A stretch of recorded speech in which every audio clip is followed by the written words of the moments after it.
Where's Alice?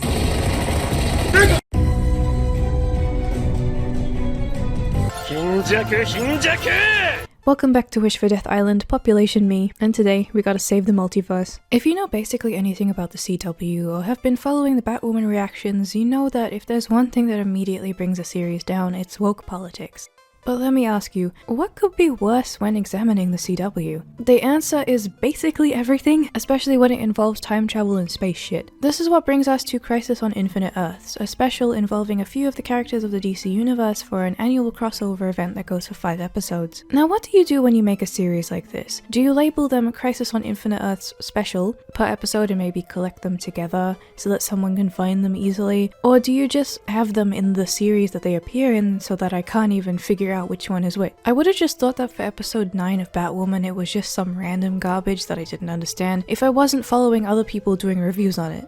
So here's how it's going to work, episode by episode. We have part 1 with Super Vagina, part 2 with Bat Vagina, part 3 with Speedy Gonzales, part 4 with Shooty Air Spear Man, and part 5 with stupid people who do the thing later because they're busy today. I'm warning you, if you think you know how shitty Batwoman is normally, this shit will make you might want to sit down for this one. If you'll remember, in the preamble of the last episode, we saw some dude step into some light and a spooky voice say, "You will begin anew," and boy does he maybe do that kind of, I don't know, whatever.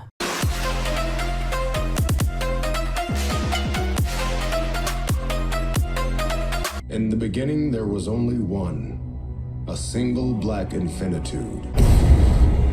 Then the infinitude found release. Really, don't get too excited, you sound like you're gonna fall out of your chair.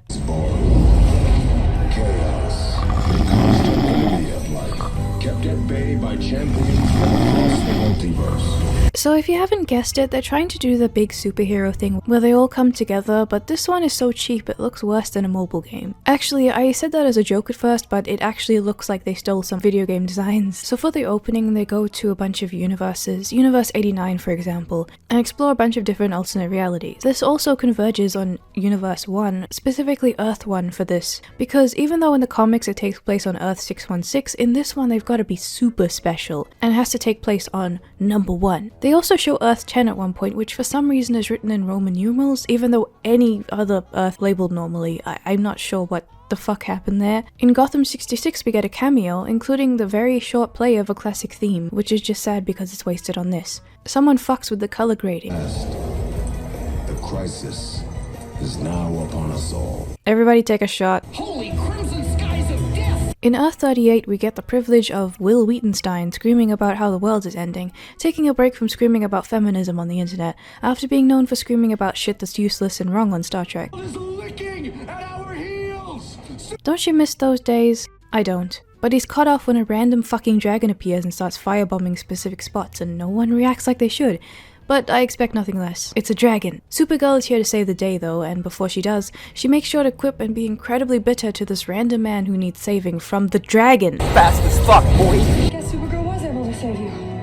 Now go! Is there any indication in the show that someone like Will Wheaton would have had an anti-Supergirl power sentiment? Because for all of the people watching this episode purely for the crossover, it makes her look insecure and kind of useless. Take that sexism chip off your shoulder and defeat the dragon! Then again, I wouldn't be surprised if Will Wheaton wrote this for his cameo, because he seems like the man who cooms at the idea of women humiliating him. Supergirl talks to the dragon and it shrinks into an iguana, so she picks it up and flies around in After Effects land, because she was summoned to see Scientist Man and Lady. What is your haircut? It looks like a ski slope. Anyway, they're talking about a terrible earthquake, which according to Scientist Man is because this earthquake is quite literally worldwide. This long-haired Yahoo is the doofenshmirtz type of wacky Scientist Man in the lab for this series, and boy is he trying his best. By the best, I mean he's consumed a thesaurus or one off camera because he throws out random words in his sentences to make himself look quirky. Brendan Urie. Unfeasible, unthinkable, absurd, outlandish, but however you choose to describe This woolen dog. The shopkeeper makes a suggestion. How about this? We have A major crisis on our hands. Everybody take a shot. Yes, I thought the monitor was a flashing green arrows problem. He's of every universe, and he's everyone's problem. So he's the equivalent to when you get sick and your throat is sore, so everything you eat or drink tastes like nothing, but also like the cough meds that you had 3 hours ago and it feels really tickly because your throat is coarse. Man, he is evil. Last year he tested Kara and Earth One's heroes with Dr. Deegan in the Book of Destiny. Excuse me, what did you say?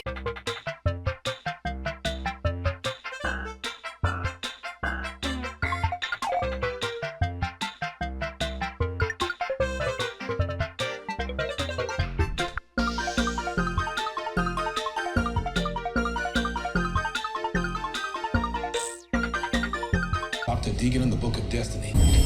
Whatever it is hurtling through space at an impossible speed. Of the impossible speed as indicated by this game of Universe Sandbox I have running on 6 monitors. I calculate it will reach the edge of the universe in exactly 5.3 hours, at which point it will boomerang back. Once it intersects again with our solar system. Let me fix that dialogue for you. Big space thing, come fly, it go boom, kaput. No more future, no more anything. So that means no more shampoo, but it looks like that crisis started a long time ago. Also, you can tell this is dangerous because random explosions keep happening in this room. Supergirl gets called over to the big TV because Superman and Lois— Superman's there with Lois. And my mom. No, I'm sorry, Lois are in danger, so they need to go and save the brave gay couple. In Argan Oil City, Superman and his husband are hanging out with the babe John and have exposition and conversation time, as you do in their IKEA catalog home. Faced off with Doomsday, apprehended General Zod, and went toe-to-toe with dozens of Lex Luthor's death threats, has finally met his match. Suddenly, Supergirl appears and gives them the truth they need to know to save their lives. And there's a massive wave of energy doing bad things and fucking shit up, and it's coming right for us. Supergirl also calls her Lois, so it is Lois. They run outside and realize the rogue editor is fucking with the color grading again, so they run into this cameo, who's dressed like a perfume ad, and she informs them that the energy wave is destroying everything in its path. Why does she know about this but Superman doesn't? You'd think he knows after all of the,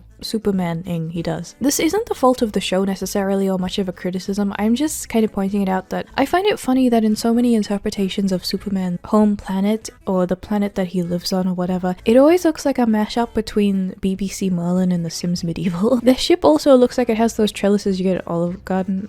They only have one escape pod. You'd think they'd have learned from the last time, but they load the baby into the Kinder Surprise egg and repeat the Superman origin story for, fan service, I guess. But then the planet blows up, and I guess they had more than one Kinder Surprise egg because it shows them escaping as well. They go off in another spaceship. Apparently it isn't enough for anyone other than Lois and Superman, but if they have one, then why not take the baby with you? Why did you shoot it off separately? It seems like that entire thing was just fan service, and then it's like, oh no, but we did escape though. Plus, if the energy beam is coming at them at a possible speed, then how fast did they even outrun it? We're not even halfway through the episode, by the way. Science Man says that they're next. So then we go to Arrow, who is also on Earth 1, which implies that they're all in the same universe, and he's talking to Blonde Lady, who either crimps her hair way too much or is in dire need of some new shampoo. In the Flash universe, he calls out and this other lady appears in cosplay pajamas. I'm Harbinger now. She's Harbinger now. I'm working with the Monitor. She's working with the Monitor, which is the dumbest name for an overseer. I hope he has HDMI to connect to this bullshit.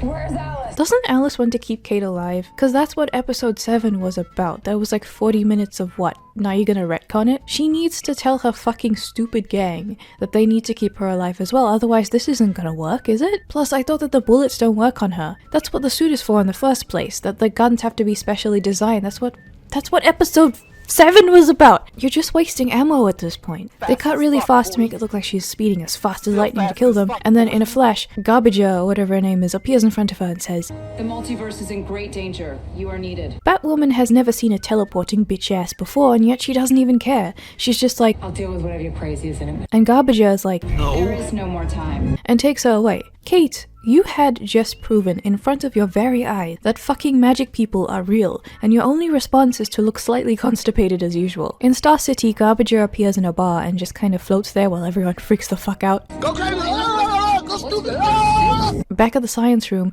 the DEO, Ski Slope Lady, is saying that everyone out there is currently panicking, which makes sense because the universe is fucking imploding. Then Garbager appears with the Tism Crusaders. Ski Slope pulls out a gun and says, Face down on the floor now! and just kind of stands there and doesn't do anything while she waits for the lady to bring other superheroes so that they can all stand there too. Superman and Lois did survive, so Lord knows why they didn't take their baby with them, as I said. He had time to put his suit on, so that's pretty good. He must have had an extra pack in the escape pod. The suit is always on, especially in the bedroom. Kate reveals she knows Supergirl, so she does know magic people exist, but still, seeing someone teleport in front of you is a bit different. It's like if I knew that vampires existed, but then I found out werewolves also exist, I would still freak the fuck out. You literally know magic people exist, and yet this has not affected you in the show whatsoever or changed your outlook as a person. You showed no shock in being teleported by the CBT wizard. It's not like Ruby Rose just can't act because she can't, but the show didn't even play it up anyway. And then she just smacks Garbager. She then takes off her headgear and she's like, hello to the people here. I guess the ones that she hasn't met before knows who she is now, okay. So Garbager takes them all to the boardroom in the science lab and shows them another game of Universe Sandbox she has playing on the TV in there. The world is going to explode because the energy beam is going to eat up all of the infinite countless universes, okay? Unless the Monitor and the TISM team can stop them all. The other show characters, Legends of Tomorrow, aren't here because they're doing a reconnaissance, but their name drops, so they'll show up later. After she leaves, Supergirl asks Scientist Man what's going on with the Earth. We'll find that bouncing bundle of Kryptonian joy faster than a flying Flacurian. Every time he opens his mouth, his dialogue is like an essay you write for class where you make one sentence into 17 because of the word count, so nothing he really says is relevant. The sky gets even redder, and this big thick shaft rises towards the sky as everyone looks on in awe. The sky goes back to normal and someone calls it the Quantum Tower. Apparently it's been there since a very, very long time, and it's only really come out now because it was needed. You can't just add that word to something and have it make sense. But Onision discovers Slactor Marco knows about science stuff as well, and they start creaming as everyone just stares at them. If you want, I can probably give it an upgrade. Yes, thank you. I will need this because I don't have much to offer as the rest of the team does, so it's nice to have you look out for me, and I can use these upgrades to further my hero exploits, especially back home after this is finished. Depends on how attached you are to your hand. They ask Onision why he's upset, and he says Sprock or Spock or something, and says that the baby who's in the pod is not responding anymore. People struck. Oh, Bob, say it! He got sucked into a wormhole and ended up in the year 2046, so it's up to Lewis and fucking magic people to go find him. And Onision is coming too because he wants to go near the children. 2046. We've been there before. I happen to be excellent with children. Okay, just don't drop her out the window, Greg. Go see them, cone tit. Somebody come get this bitch, she acting like a McCall for McCornelds. So they have to basically go get him from Arrow, but apparently Arrow is hiding the baby somewhere, and it's just weird to see Arrow as a dad because I'm guessing Arrow's a fucking deadbeat. So, I mean, unless he's evil and sacrificing it or whatever, you don't know what happens in the future. Every alien refugee on this planet came here in a ship. I intend to ask them for their help. Do you really think they will? After how the government treated them last year. Oh no. Meanwhile, Ski Slope Lady tells the other guy about the stuff coming in from the other cities, and they say they need to get enough ships for everyone, which is billions for multiple Earths, and where are you going to store them? But the Earth 1, which is their Earth, is the last on the trajectory, so I guess everything is numbered backwards? But they have no choice but to talk to someone who they cannot trust or have to trust. But you have so many universes, just go and find a version of that person that you can trust? Superman and Super Vagina have to talk with some piano going apeshit in the background that's driving me crazy. Are you so hopeful right now? Place, it's a spirit. It's hope. It's sacrifice.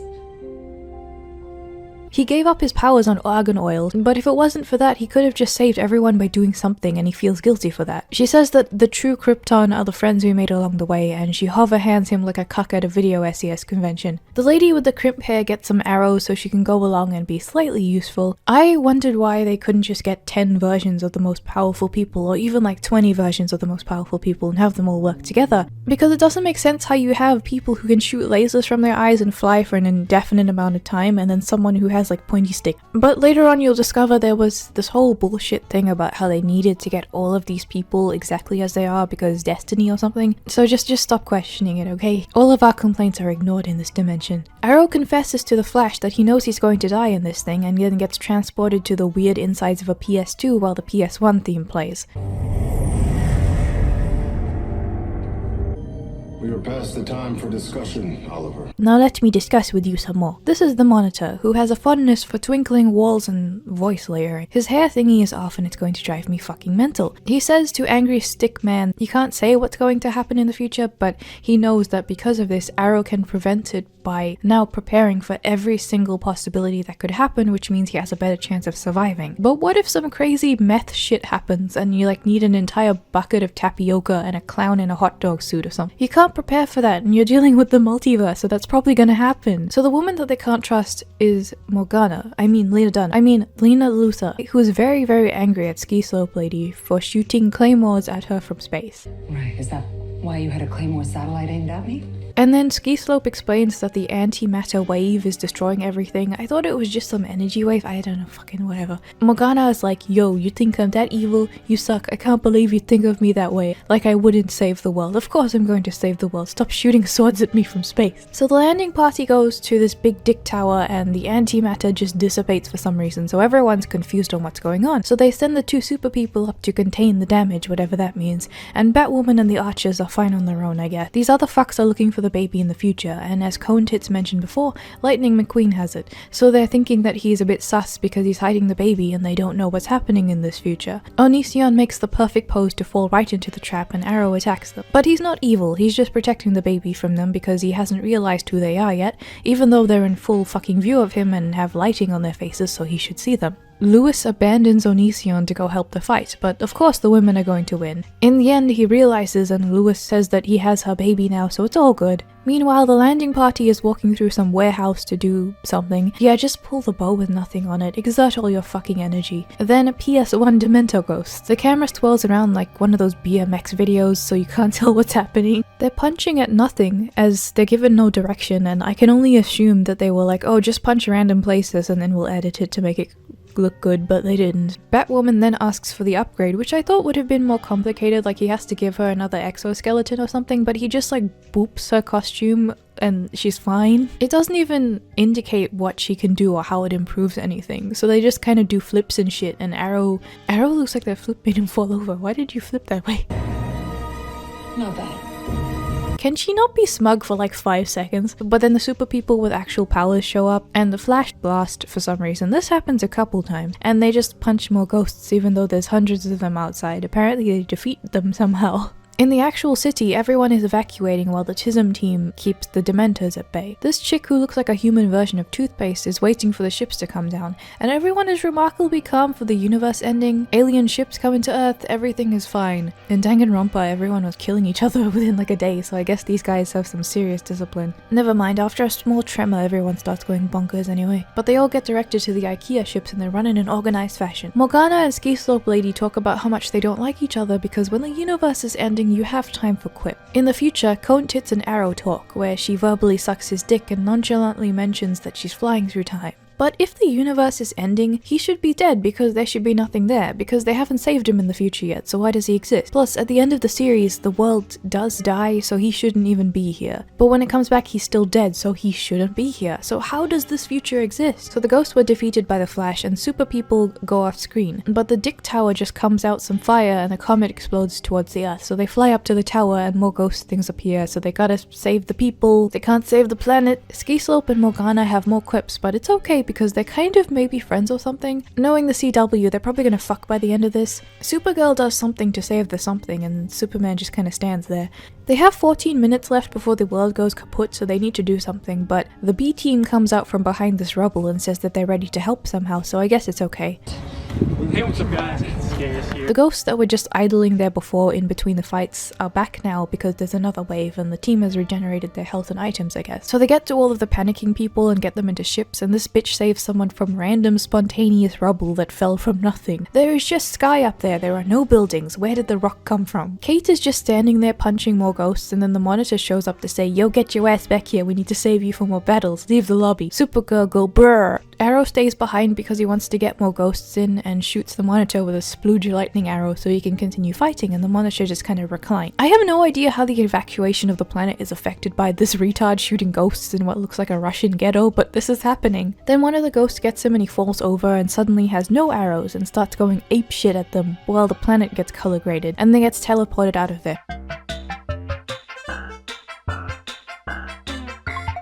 They have this scene where they're already mourning his death and saying that he fought until he died, but he's still alive, he's blinking! He fought to his last breath. I calculate 1 billion souls survived due to his noble sacrifice. This is my destiny.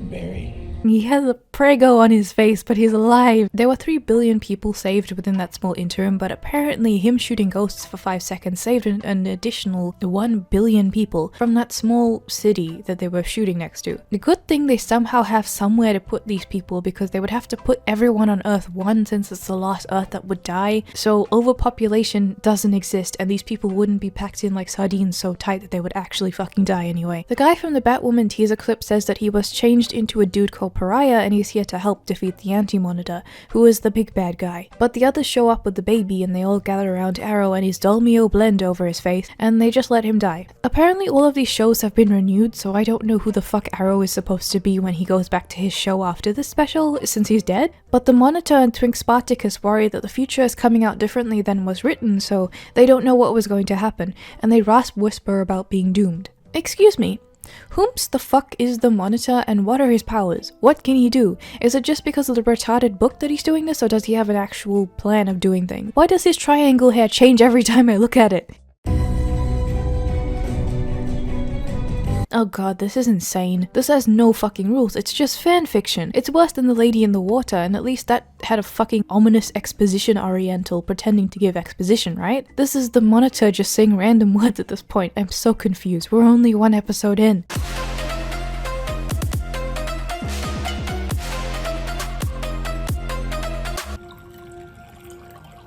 Never thought we'd be pouring one out for Oliver. We're not gonna wait for Barry? They begin in Central City in episode 2, pouring one out for Arrow because he's dead, and the universe is dying, but they still have time to just kinda hang out. Supergirl thing is like the Superman thing where he has to wear glasses to blend in for his ruse, but she's here with a bunch of people who know who she is, and having the glasses is a deterrent, which is bad considering the circumstances, but she's just wearing them here. But Kate, who apparently is the reasonable one here, which is a bad sign, says, "Hey guys, the universe is fucking ending, so stop moping around." Oliver died the way he lived. Fast as fuck, boy.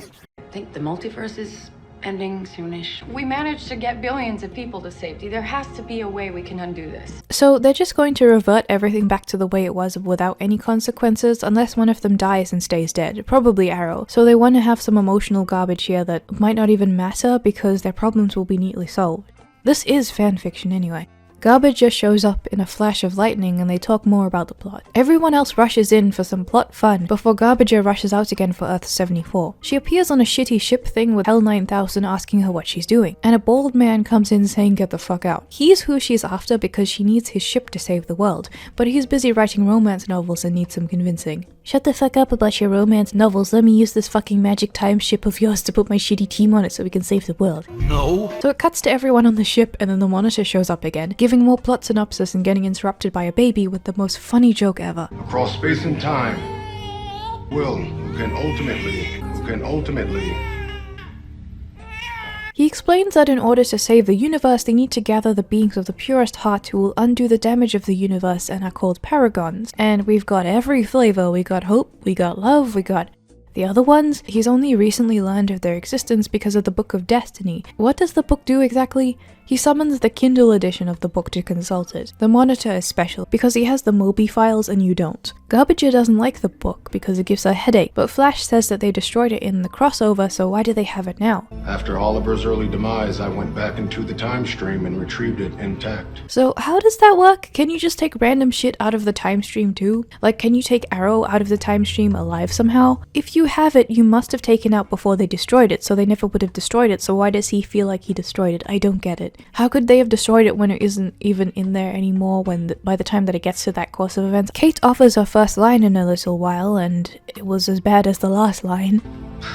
Anyone else wishing they'd done that shot? A blonde lady asks if they can bring Arrow back, and he says yes, but actually no, because it's complicated, because there's different versions of him, so that reason. Because the anti-Monitor who is taking energy away from him at every moment is preventing him from bringing people back to life, which he can do apparently. Bringing people back to life is canon now, but they have no time for that because they need to find the 7 Chaos Emerald, I mean the 7 Panadol, I mean the 7 Pavlovas, I mean the 7 Paragon, if they hope to defeat him. He does have a few of them in front of him. For example, Super Vagina is Hope, and she tells him to double check his omnipotence because she knows that she sucks. He says that he has descriptions for the other 2 of them, and that Superman, because his parents died, makes him the Paragon of Truth. Even though I thought that if him going through unimaginable loss means that he keeps going, it's Hope, isn't it? It just makes more sense for him to be Hope to me. And why does the Book of Destiny's child have one person labeled definitely as Hope and everyone else gets vague descriptions that they have to go and find him? And he has to mad-lib them into existence? Cone Tits is also the Paragon of Destiny, but she isn't here right now. He looks at Batwoman and says that there's a Paragon which is the Bat of the future, and Kate and everyone else assumes that it's Bruce because they're living in a world where they assume that the hero has to be competent in some way, but we all know that it's going to have a special twist where it's going to be Kate because woman. But she says that it's now up to her to go and find him. Aren't there like infinite amounts of paragons? If something is destroying the universes, people are only worrying about Earth as it is, and plus you cannot finish the job of destroying them if they're quite literally countless. You've confirmed that people live on different planets and yet Earth is the only one that matters, but there's multiple Earths that you can't... whatever. Come on, man! In San Francisco is all about, well, you know, gay bathhouses. You know?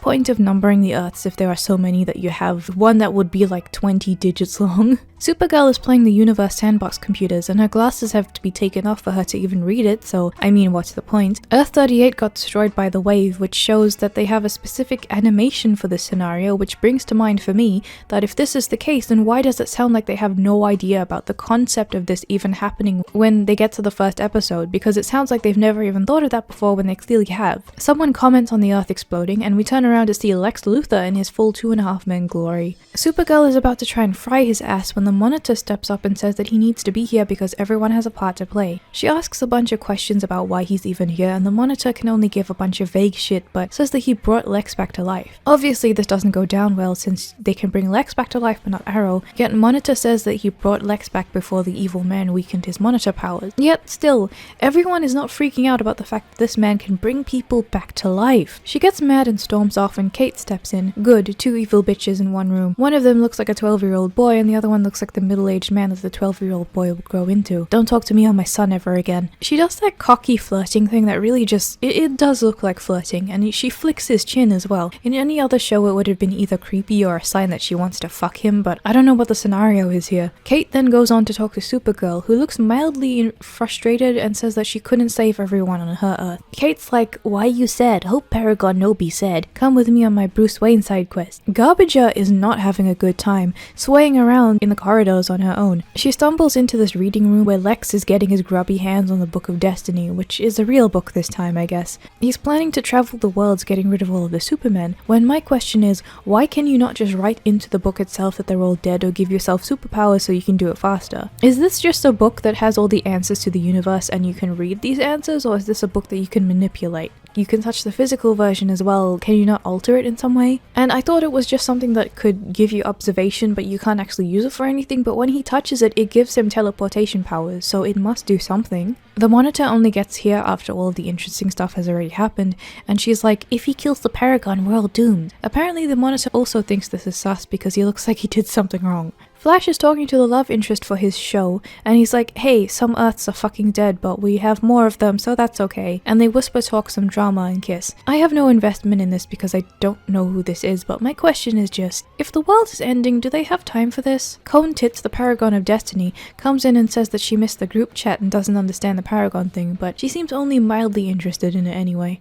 Same. Dirty Blonde says that they're going to bring Arrow back from the dead themselves, since the Monitor doesn't do it, and they need to go to the Lazarus Pit, which if you don't know is like a monkey's paw thing where if you bring someone back there's negative consequences that far outweigh the benefits of doing such a thing, but they're doing it anyway, despite the fact that maybe those consequences could be the world ending faster or something, because an evil Arrow could jump out and run onto the ship and crash it so all the Paragons die. Supergirl and Kate turn up at another Gotham, where they're directed to collect Bruce, and by collect I mean something is going to happen to him so that Kate gets propped up and becomes the special person. They find the gangster Luke, who looks more like the comic material than he ever has in the entire series, and he slams the door in their face. Supergirl kicks the door in and it just shatters instead of coming off the hinge because she's so strong. But he could have been standing there behind the door or something, so I'm not sure how that would have gone down. Plus, if this is the emo version of Bruce, he probably could just kill them immediately if he wanted to. I wish that would have happened. Mecha emo Bruce comes down the stairs and is like, let them stay, and Luke doesn't shoot them like I wish he did. Kate asks for a few things and explores his house,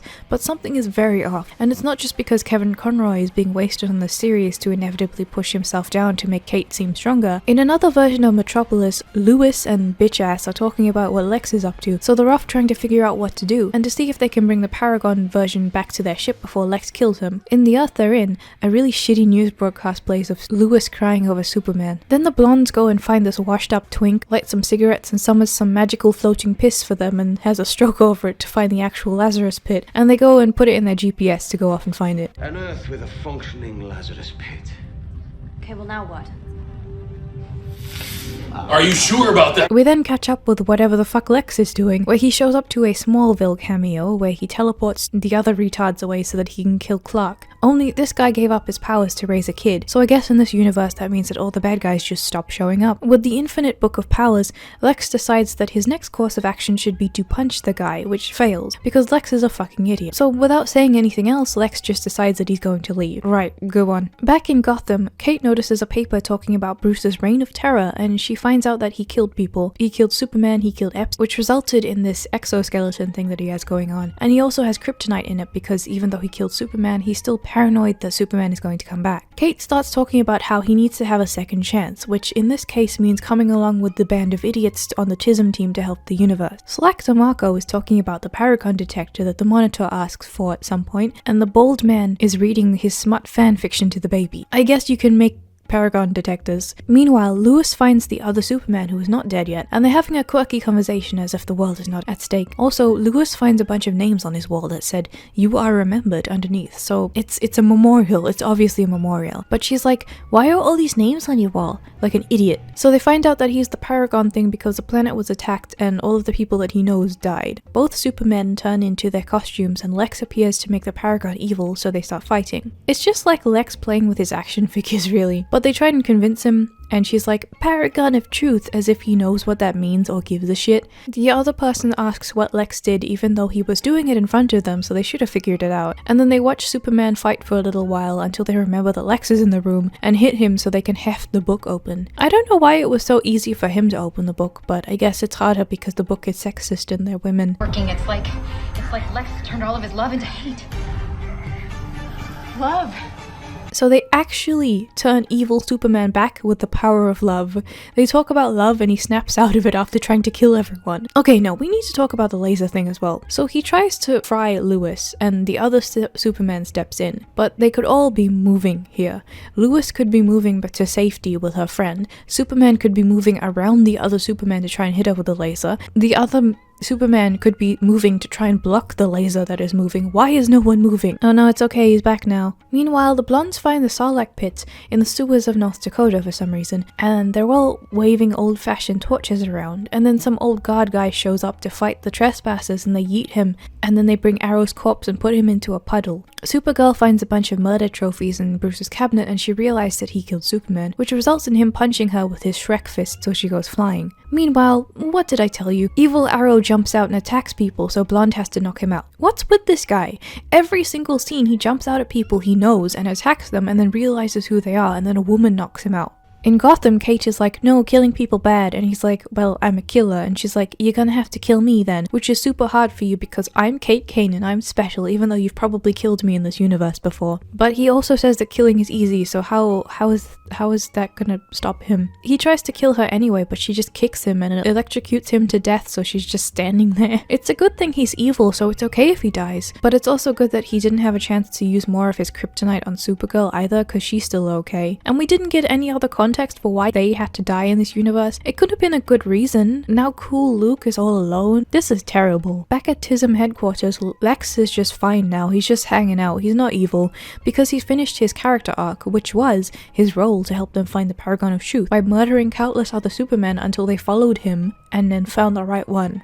That's it, I'm assuming. And I guess he probably condemned millions of Earths to a hellscape because all of the villains can just come in now that Superman is dead. I don't know. Kate appears and announces that Bruce is dead and they're all doomed, but she doesn't give a shit about that or anything else. After some computer diddling, the other guy announces that Kate is the Paragon. Didn't see that one coming. And she doesn't either, because she doesn't care. Also, you have a Paragon finder. Why did you need Lex to murder all of those people when you have a GPS for this? The Monitor is all smug and he's like, "The path to the Paragon would lead you to the Paragon, not that the Paragon was someone else, ha ha ha ha. I only said your parents were nobodies because I was repeating what you said and agreeing your parents aren't actually nobodies, I didn't lie to you." Back in the sewers, they have to get Arrow's soul back, otherwise Arrow is never going to come back to life. So this was a failure in the first place and they need to go somewhere else. Kate and Supergirl mope around and they don't feel like Paragons, but they are. Yeah, I wouldn't feel like a Paragon either if I didn't know what it was. Oh wait, I don't. Kate is like, "Hey, I only started this vigilante thing." Yeah, we can see it from how inept you are. Supergirl is like, "You saved my life by murdering Kevin Conroy and other random crossover people thing that happened that one time that I'm vaguely referencing." She then gives Kate a picture of Kate and Beth that she just has carrying around in her breast pocket, which isn't creepy at all to Kate. Kate says that she still has hope that Crazy Alice can be redeemed, and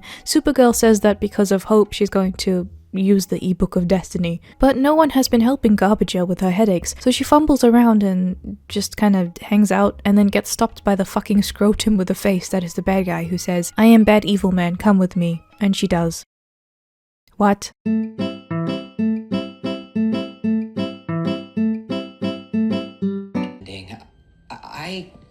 need to go home. And if this is the end, I have to be with my wife and kid. My boy. Come on, man.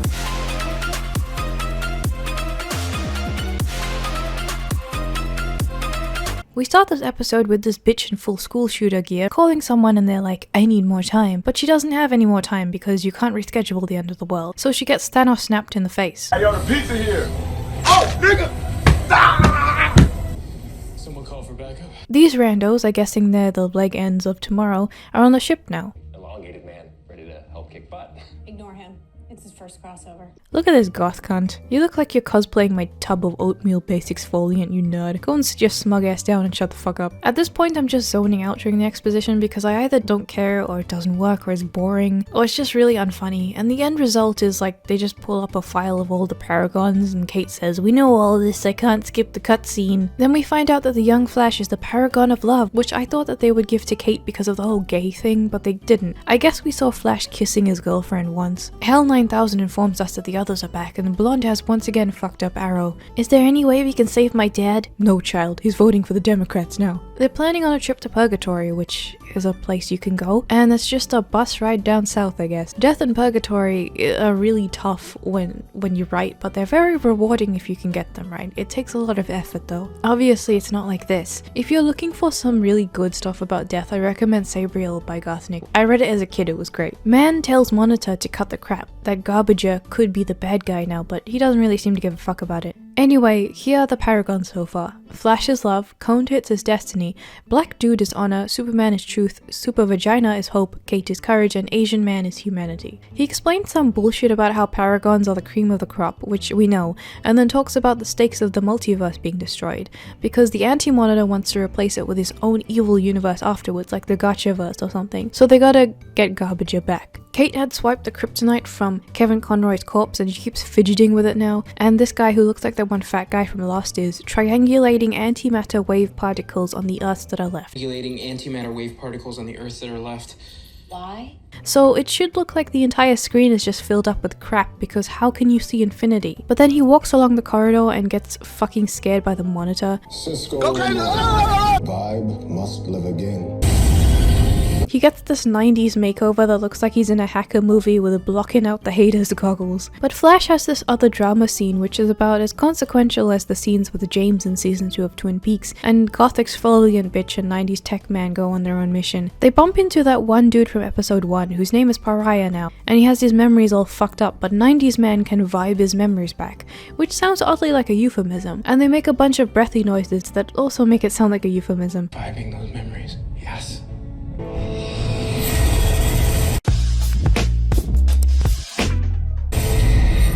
Lex is talking to Supergirl about the stupid Book of Destiny and he's being all mysterious, so Kate punches him and demands information. Supergirl says that her role as Hope is to bring her Earth back using the book, which is basically just console command at this point, and she wants to do this, but Kate is concerned about the negative consequences that could happen to her if she messes with it. They just kind of leave Lex hanging out as well and he licks his finger.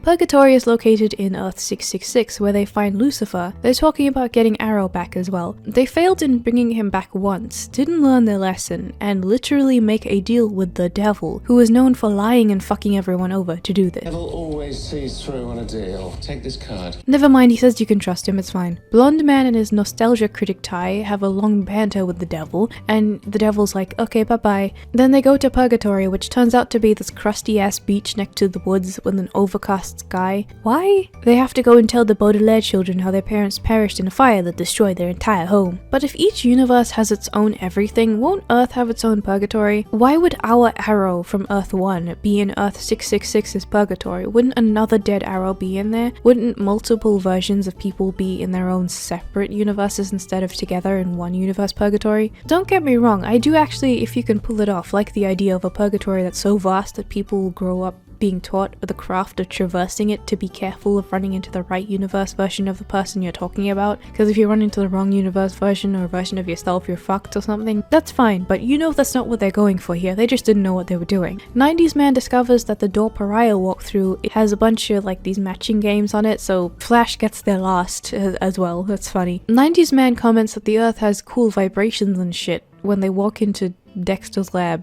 The Flash from another universe is here, and he's on the treadmill forever because the Anti-Monitor sent him to the Netherverse, and he has to do this, otherwise everything is gonna die and his Earth is destroyed. But 90s man blasts the treadmill and you're lucky physics doesn't mean anything, because with the Flash's speed he would have just splattered into the wall, but he's fine. Old Flash says that if he stopped running, the treadmill would destroy all remaining Earths at once somehow, but we're lucky it's not instantaneous because they have time to talk while it sparks and lightning happens. The others track down Asian dude who's the paragon of humanity, and he's like, who the fuck are you people? And he fanboys about Superman, and we discover that his name is Dr. Bok Choy or something. He's here to help with defeating the big bad, and they need to convince him to come along because he doesn't want to. Other man uses ramen hentai arms to give him a tissue, and Asian man is all about this.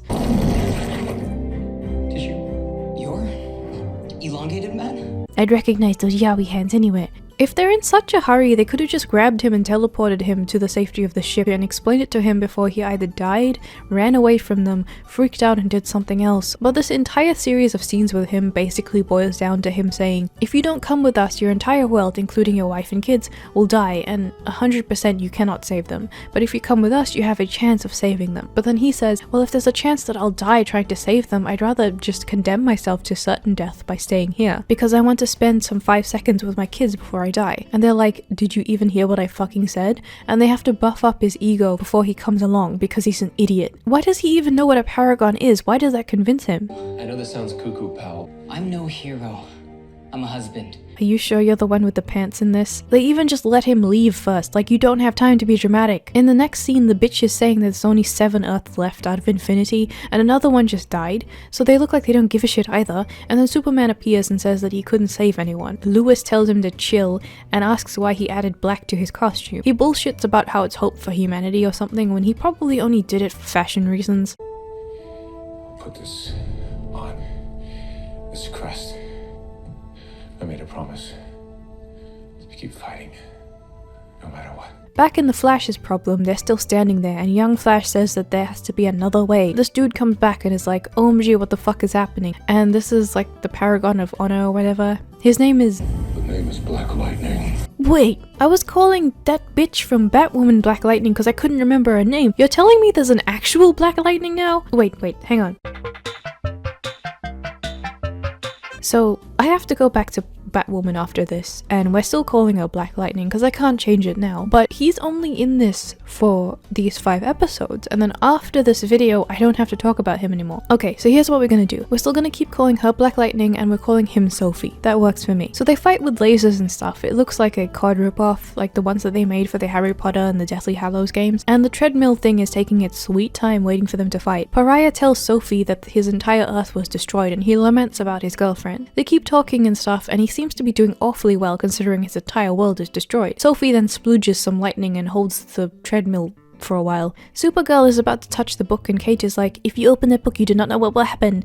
You open that book and you do not know what will happen. And she's like, that is not the answer. She was the one who bullied Lex for the book in the first place to give it to Supergirl, so why is she mad that Supergirl wants to use it? But they do that fist Arthur meme at each other and start talking about how they have to fight each other if one of them doesn't back down. Kate's like, yo, you fucking Paragon thing, so if you die we're all fucked because for some reason there's only one of each of us in the entire infinity. Sophie is dying, so they need more time. Finally, 2 speedsters remember that they can move really fast. They do it to talk at super speed so everything slows around them and they buy more time to discuss what's happening, while the other people are just trying not to move in the background. But this entire build-up is to make it so that if you run reverse on the treadmill, shit goes backward. That's what took them so much drama to work out. Back in Purgatory, they find Arrow and he attacks them again. We go back to Asian, who's still being a shit. I know this is a lot to ask, and you're right to want to be with your family when things go bad.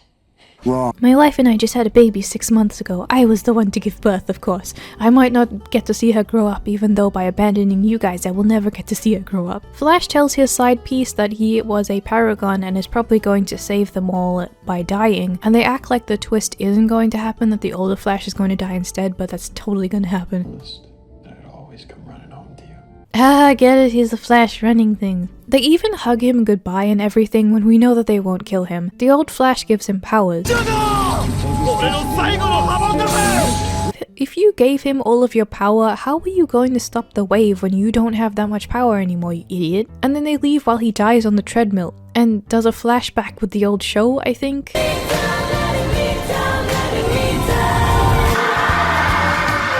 It happens right before the universe ends too. Good job, guys. Back in Purgatory, this random dude appears and is like, my name is Jim Pickens and I'm also someone else and you have to get out of here. He splooges his backstory and reveals that he was a cop, but he was called to Scientology and given a purpose by Lord Xenu, which is to tell Arrow that he needs to stop voting Democrat and go back to life to save everyone. He doesn't even say what this entails, but everyone around him assumes that it's really dangerous and they're like, I don't want you to do this to yourself, as if it means something bad, and he goes off with Jim Pickens. Then they teleport back to the ship and everyone is just standing around.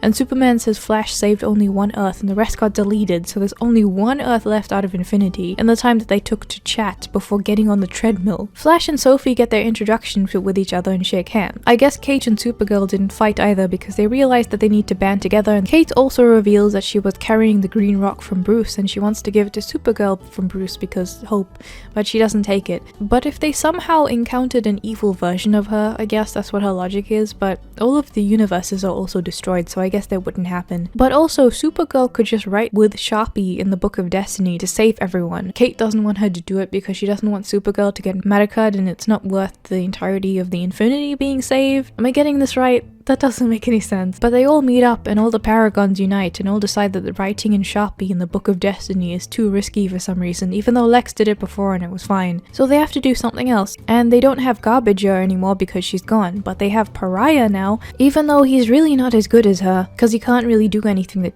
she can do. They ask what they can do about this and Monitor is like, IDK man, whatever.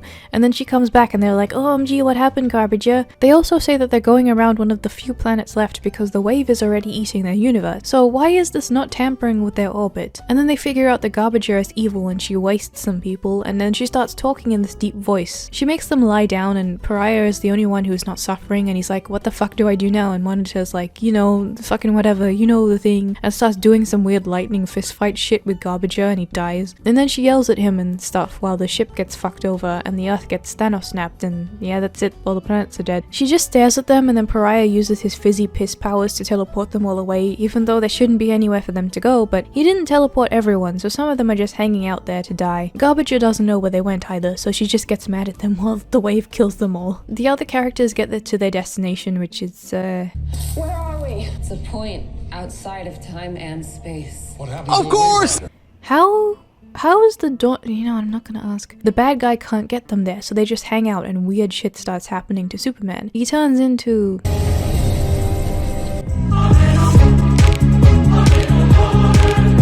Lex Luthor had a scrap of the Book of Destiny and he used his crayons to write himself a paragon of truth. So this book is literally just console, and I'm wondering why the fuck the evil dude didn't just steal the book and use it. Like, instantly create your own universe and stuff. Stop getting this wave bullshit. The dawn of time. The dawn of time.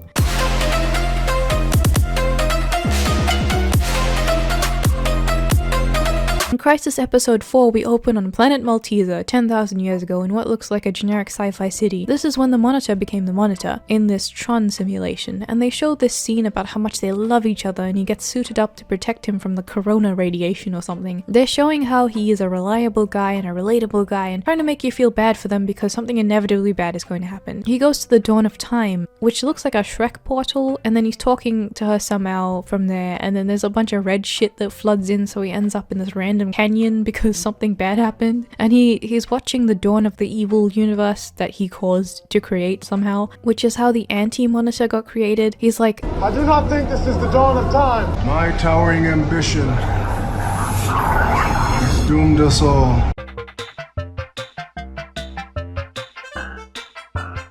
the dawn of time is called the vanishing point, and they've all apparently been there for months, as evidenced by the beard on the humanity paragon guy. They have pens and lamps and everything, got a bunch of toasters over there. I guess they don't need food or water. The paragons are all training, meditating, Supergirl lost hope, and Lex is working on the Book of Destiny with him. Flash just kind of left, and they have tools now too. Where did they get tools? Did Tim the Toolman Taylor stop by the dawn of time? Countess asks what they're doing, and they give her some jargon about toasters and all that stuff they got there. We find a way to get all the people we lost back. We lost a lot of good people. About an infinity of them really, yet we're stuck with you fucks. Why is human man's hair the only one to grow but the rest of them look the same? You ever get sick of wearing that suit? They start up the doodad to get the people back and it does nothing and they need more hope. So they try it again and then Flash comes back and he's like, what do you mean I've been gone for months? I left 2 seconds ago. OMG, it's like forever out there. They show a smash cut of all of Arrow's experiences fighting people and he's hanging out with Jim Pickens who says, every arrow you fired, they have all led you here to this moment. He's like, haha, okay. And they have a mysterious walk. I will explain everything to you. Can you explain why I'm dressed like the CBT wizard? No. All of the other people won't let the Flash go, but he is the Flash, so he could have just run around them. But they've been fighting for all of 2 seconds and Supergirl's like, we're not gonna turn on each other. And then Arrow turns up and he has a fucky voice now, so he got turned into a magic dude. And he gives them all the same bullshit the Monitor did. Then some level selects menu music for an old shooter game starts playing, and they all stand there epically. It's the key to saving everyone. I am Oliver Queen, but I'm also something more. I am the CBT wizard. That's in tune with the entire multiverse. So there's still a multiverse out there? No. They've spent all this time here going through hell, but it means nothing because it's just going to be reversed anyway. There's nothing that I should give a shit about. It's like, imagine if in Danganronpa V3, they discover that they're the only beings left on the earth and it's really painful and they're all hopeless, but then it turns out to be actually, that's a bad example, never mind. He then informs them of the evil universe that will happen if they don't do anything to stop it. And they've got to go to the dawn of time to stop No Poo from taking his twin to do the big bad. Mar-Novu attempted to travel to the birth of the universe. They act like it's impossible to go back in time, but don't even mention the first episode when they go to save the baby, which they would have to go back in time from the future. Wait a minute, aren't they at the dawn of time? Why are they going backwards? He touches the Flash on the forehead and his powers get increased. But the entire time he's just standing there like, why the fuck did you touch my forehead, you creep? What am I, a cat? I thought you already got new powers from the old you who died. Why did you get double? But he doesn't give anyone else powers. I guess he could only pick one. But the Flash runs so fast that he takes everyone with him to go back in time. And they don't even give a shit or anything. They leave Lex alone for like 5 seconds and he's already running away while they're planning to find No Poo. Meanwhile, the Flash is running and the evil Scrotum Man knocks him into some other universe where he echoes. It's called Speed Force. He's using the power of love to keep him there, and if they fall out, they die because antimatter. He literally fucking says, think about your journey and everything that you will find, the power of love, and disappears. So they're all in different locations, and I guess none of it is actually real. Them finding the tower in the forest isn't real, and that means that some people in each of these scenarios aren't real, and they have to find their way out, or the Flash will come and pick them up. Why? I have no clue. Is this cosplay? Oh, do you want a selfie, bro? No, I'm sorry. I don't. I have to live in this hellhole! They compliment each other's shitty outfits and rub each other's shoulders, and then he fades away after a conversation. Supergirl finds Lex and he begs her to ask him what his evil plans are so he can talk about his universal domination, and shoots her with a tiny laser and then shoots Human Man. It's powerful enough to knock her out, but gentle enough to not kill the human. Then Kate wakes up in some random weirdo world and they don't know who she is, and she makes a face because this is the first time that she's had to react to anything at all. How do they organize the scenes in this? Random number generator? Human Man questions if he's really a paragon and she's like, you left your own world because you thought you could save some strangers. You left your family because someone you never even met told you you were needed. That's because some fucking magic people appeared to me telling me if I didn't come with them, the universe would fucking die, you jackass. They walk casually until she remembers that she can fly, and she tries to teach him. Meanwhile, evil Superman is murdering people with the magic crayon book, and Arrow shoots him, and the Flash is like, yo, this isn't real, you're in the Speed Force. Arrow knows what this means and understands. Dying's the easy part. The dead are at peace. The real heroes are the ones who have to keep going. All of the people who died saving people in 9/11 are all fucking idiots then, compared to the ones who lived according to the CW. Men die, women most affected. Be the canary. The Monitor is just standing there next to the giant pointy thing, and then Lex shows up somehow. He doesn't even have the Book of Destiny on him. Does he use the powers from the scrap? How is he doing this? And then he says the Monitor's wife is having nappy time and walks around the pointy thing, and then he gives exposition. He is taking a little nappy time. He basically tries to make a deal with the Monitor even though he could rewrite it at any time. He acts like things going back to normal like he wants means that he has to deal with Supergirl, but he could just delete her. He has console. Flash reveals that he can fucking bring people back to to life as well, and he's going and collecting the other superheroes now, I'm guessing, to make his own team. And then Supergirl shows up to find Lex, and how did she even get here? But then Human Man gets here too now, and there's like an explodey portal. Human Man has an infinite number of whatever the fuck. Stop using that word. He uses the power of friendship to convince him what's going on, and then Kara backflips in the background, and they have a big showdown with Lex, even though he could have given himself more powers by now, but he just didn't. And then the Flash take Lex, so none of this is real anyway, and all of this was a weird dream that he collected them from to stand in this fucking canyon. Then the Scrotum Monitor is just standing there on a rock, and he summons more blue Dementors at them.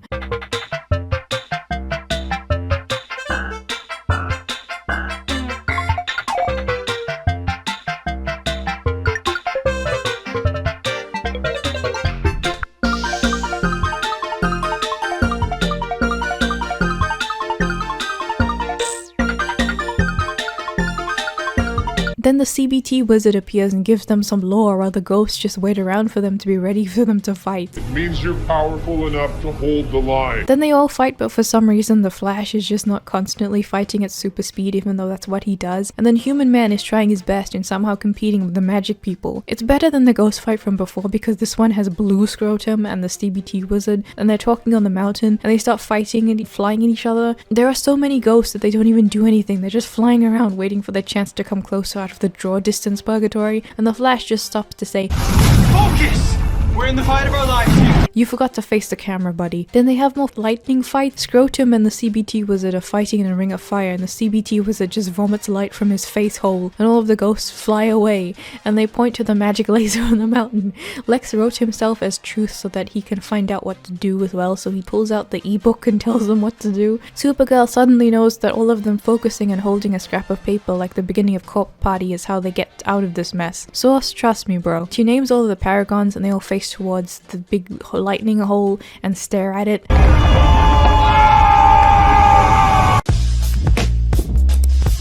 And then they go find Arrow, who is dead again, and they let him die while the universe is born. If you use your thunks, you get stunks. Dying is the easy part. They say it to him while he died. He cries and dies somehow from invisible feeling wounds, and then they stare at this big shiny thing in the sky.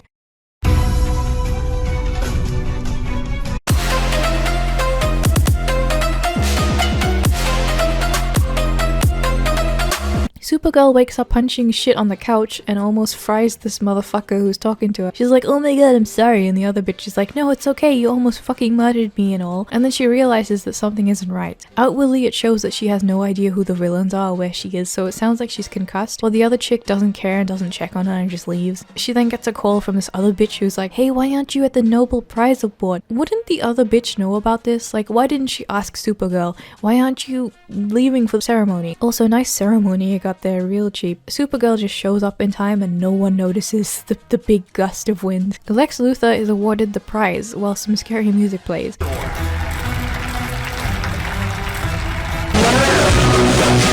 And apparently he's a hero in this world, like he wrote himself to be. He gives a speech and Supergirl looks really offended about it. But did he think really hard and become a hero, or did he have secretly have a scrap of paper and then write on it? She goes back to the Todd headquarters and is like, "No, he's not a good guy. There's no way he's a good guy. He must be doing something bad. Winning awards like that? How dare he? Let's do something about it." And then she discovers that everyone thinks Lex is a good guy in this universe. Her and Black Dude are the only ones that remember because Paragon. Then some random witch with a big stick is lighting shit at the pier. Her name is apparently Weather Witch. I guess she just changes the weather, which she hasn't done yet. But Supergirl just stands there talking to her while she preps her lightning of death, so then the Flash has to turn up and push her away. And the two of them are like, "This is my Earth. No, it's my Earth. What are you doing here?" While the Weather Witch is just lying around somewhere or getting up and escaping. But then this guy who looks like Harold shows up and he's carrying around some Photoshop pictures of them. But apparently they've always been a team on this universe. Guys, team up.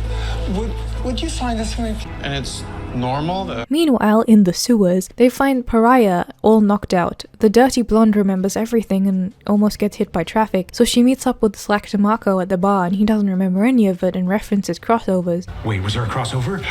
Were we invited? But don't worry, because the black dude shows up and he boops the dude on the forehead so he remembers everything. Which means that all of the universes collided and combined, and there's evil Batman again, because as long as Kate exists, there can only be one. Cone Tits is looking for Arrow and has no Cone Tits anymore, and some other fuckers show up saying that the black dude booped their foreheads and made them remember, but Arrow died twice and isn't coming back. She can't believe he's dead, again. Apparently he is. Pariah dude is catatonic and black dude boops some more foreheads and everyone knows what's going on now. Supergirl shows up to the Cone Tits place, and even though they've saved everyone, she's still bitter about Arrow dying. They all go on about how selfless he was and why he was the reason why they could save everyone, and he had to be massacred, but I guess he just disappeared in this timeline instead of being written out of existence, even though I thought it would have made more sense that he'd been written out of existence, since in order for the universe to be reborn, he needed to die before it was reborn, so how can he exist when he died before the universe was born? Then they get booped and they're being attacked, but you won't guess what's attacking. It's a plushie.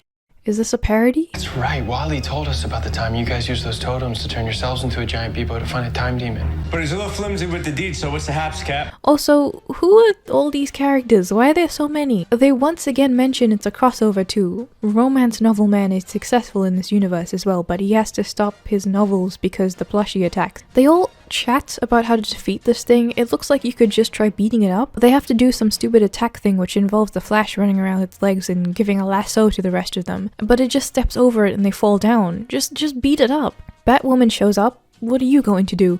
But then they realize that the plushie must be a diversion for something. Of course, that makes sense. And then they just show up to this bank and punch this dude, which makes the big plushie thing die and disappear. Like they knew exactly what would happen. Pariah comes into the next scene and he's like, oh no, something ominous is still gonna happen in this universe. We're not done yet. Flash has a boring conversation with Cone Tits about something that doesn't matter. They mope about Arrow some more and have some boring dialogue. One of the ghosts come back and he kills it by running around it really fast. And then the black dude is randomly there and calls it shadow demons. Then they start attacking everyone because they're assassins to pick them off in pairs? How would that work? They discover that the Anti-Monitor is still around and decide that the only course of action is to find him and make him shrink for all eternity. The Microverse.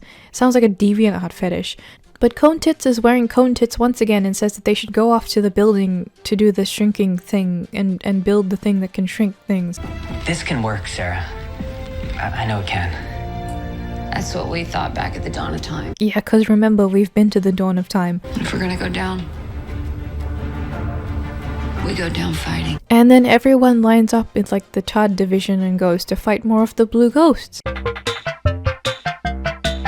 who all stop in a line to mirror them for a cool shot. All of the ghosts look like mobile game ghosts now, but they're really trying to do the epic battle thing, and then one of the ghosts stops like after a minute and Cone Tits is like, It's not over yet. as if it had really started at all, and then the ghosts form into the bad guy, who still has that voice changer on. Where are we? Is this that place in Mexico where all of the E.T. Atari games were buried in that hole in the ground? Romance Bald Man and Goth Exfoliant are in the hallway and come across a ghost, but before they can shoot it, Sophie comes in and cock-blocks them and does it for them, splurging lightning between them in a way that could have hit them. Back in the rice fields, or Arby's parking lot I guess, Scrotum Man says that he is Destiny incarnate, which doesn't make sense because I thought that was the Book of Destiny and or Cone Tits. Maybe he ate the book. Anyway, he says that he's going to crush them without a moment's thought and then continues talking for a while anyway and asks them to surrender. They do an epic speech in an empty construction site before they all do it for Arrow. Evil Man makes a bubble around himself by flailing his arms like he's dancing like an old man with arthritis, and they throw colored lights at him. Yeah, let me throw a fucking batarang at this magic demon man, that's gonna be useful. The sense of power scale is so off too. Sometimes they remember how OP Superman is and other times he's just as good as the chick in the Cone Tits uniform. But then the evil man gets into his second form and grows super big. For some reason the floor is also a green screen now. It looks like in order to make him bigger they had to make them smaller, so they sized up the ground and zoomed in on it and then placed everyone there looking up at the big man. But it doesn't really work. They then buzz around him like insects and he seems like he has less ability and mobility now that he's a big man. I don't even know what the lightning is for. Supergirl flies over to him and gets kicked away, and meanwhile everyone else indoors is punching ghosts. Flash turns up and Pariah is like, be very careful with this. so Flash does the opposite and just puts it together really, really fast. I guess it's lucky that him speeding up the parts didn't destroy anything or heat them up or anything, but he goes with Slack to Marco to touch the green scrotum with his magic steel balls. Then Black Man gets scooped up by the evil man, but they have to find something for everyone else to do, so they put more ghosts in. Supergirl comes forward and makes a few fart faces while some heavy music plays, so I guess this is a sacrifice scene, but then she just stops and stands there while the other dude just stares at them as well, so that isn't a sacrifice scene. And he doesn't have Superman anymore, he just kind of leaves. So Supergirl gets the bauble and he's like, throw it like a girl. So she makes it look pretty pathetic, and I guess he does throw it like a girl, and it lands directly onto his heart and makes him shrink. They also accidentally make Superman small, so they make him normal again off camera, which implies that they are able to reverse this process. So what happens if the evil dude finds a way to reverse this process? Or is this like a Diavolo thing where if he keeps shrinking it's canon? Thank you, Lolly. What did Oliver do besides dying like a bitch? Then we get the female president at some clubhouse country club thing where she says that they saved the day, and she apparently knows who the anti-monitor is. To these brave women and men. Oh wow, saying women before men, that's a great women power move. I guess they all share a universe now. Everyone is flying around and happy, and then the president says that Arrow is a hero because he died, even though dying is the easy part. Then we get some closing narration from someone else about how the Black Infinitude nutted and became blood cells, and they show a bunch of other heroes. Now Earth 1 is Earth Prime, and they all go to this mopey thing to burn Arrow while his suit is just hanging there. Batwoman didn't really get any lines this episode besides fighting the teddy bear, but they're all just hanging out in this warehouse while they burn Arrow in the background. Flash says that this is an old lab and not an old Costco like I thought, but no one knows where this place exists, so they'll end up with this like cheap table with budget gamer chairs complete with glued on logos, and this is their headquarters now. They don't even have anything else other than the table, and then this monkey just makes a noise and it ends. My god, I am speechless. When I go back to Batwoman, I'm still going to hate it, but Jesus Christ, it's going to be easier to just commentate over than this. And the worst part is, the people who watch these shows live in this weird reality where it's actually good to them, so it's definitely enough to keep the audience going. You know, even as terrible as this is, the fact that Alice isn't actually in it made it better for me.